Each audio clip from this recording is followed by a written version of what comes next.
I can't believe what I used to drink in my coffee every morning. I've had so many requests for this video, and I'm gonna share something that I was very shocked about, and I actually only realized this about 9 months ago. And for those of you who drink coffee, you are gonna wanna hear this. As someone who's been simplifying my home, I've been cleaning, decluttering, I've been getting rid of toxins, I've been sharing what I've been doing on YouTube. But despite everything that I've been doing, I didn't realize I was overlooking one huge thing, and that was my coffee that I drink every morning. And I'm not even talking about the actual coffee. I am talking about how I make my coffee. Okay, this is a coffee maker, very common and standard. And this one is what I thought, a stainless steel coffee maker. I've been using it for decades. Maybe not this exact one because sometimes they break and I have to rebuy them, but this is the one that I was last using. It's got the glass carafe, but guess what? This whole thing, if you look inside, the whole inside of this coffee maker is plastic. The water goes in here, plastic container. The water flows through kind of like this shower head thing, and this is also plastic. And then it goes into here. This is also plastic. It drips through the filter, goes into your carafe, drips right through everything that's also plastic, as you can see. This makes me so mad because I had been eliminating plastics in things that I was using with hot stuff, right? Like food, utensils, my black plastic kitchen utensils, all of those things. But I somehow couldn't see what was right in front of my face. So I'm here making coffee every morning and just drinking all of the chemicals that come along with this plastic coffee maker. And maybe you're thinking, oh, it's safe enough, it's fine. Well, let me just tell you, the problem with plastic is they take the plastic and then they add a number of additives to it to give it certain properties. So for example, this is black, so they add something to make it black. This is rigid, so they add something to make it rigid. Then when you use that plastic over time, it ends up breaking down.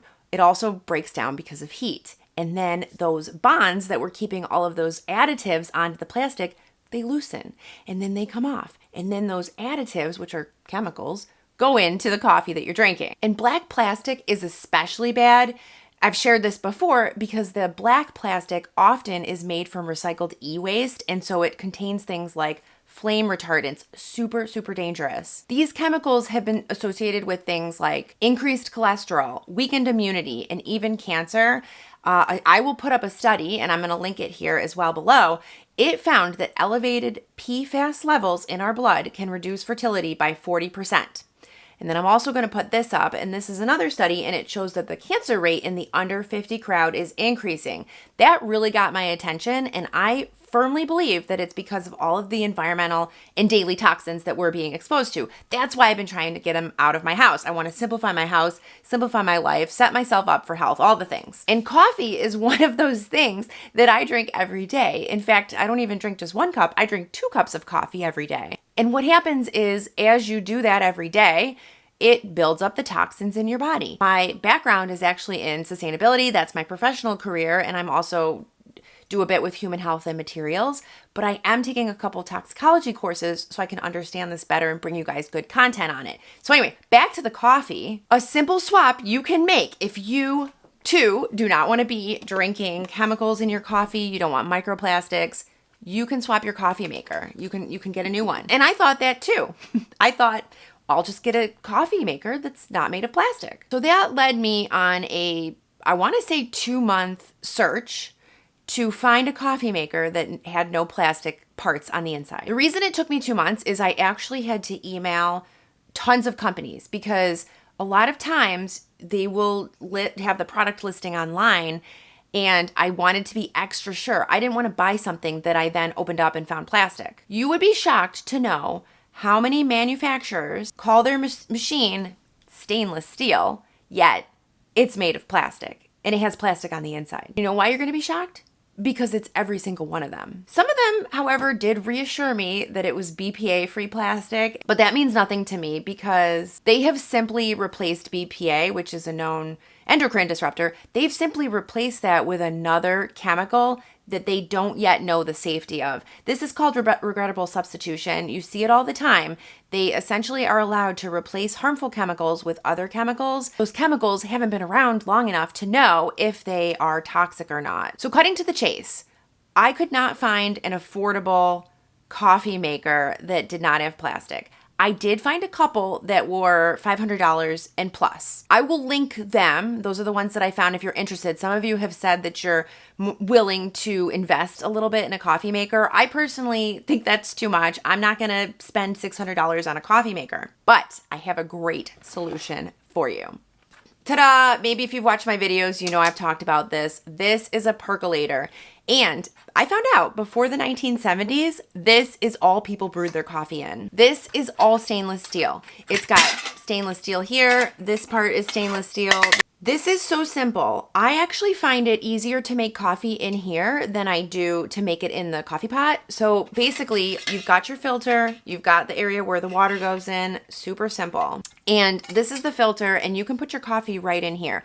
I actually put a paper filter in here though, because I personally like to filter my coffee. I want to get the coffee oils out, and I also don't want any grounds to come into my coffee. And I just have normal basket filters. I use these Melita ones, and they're the brown paper filters.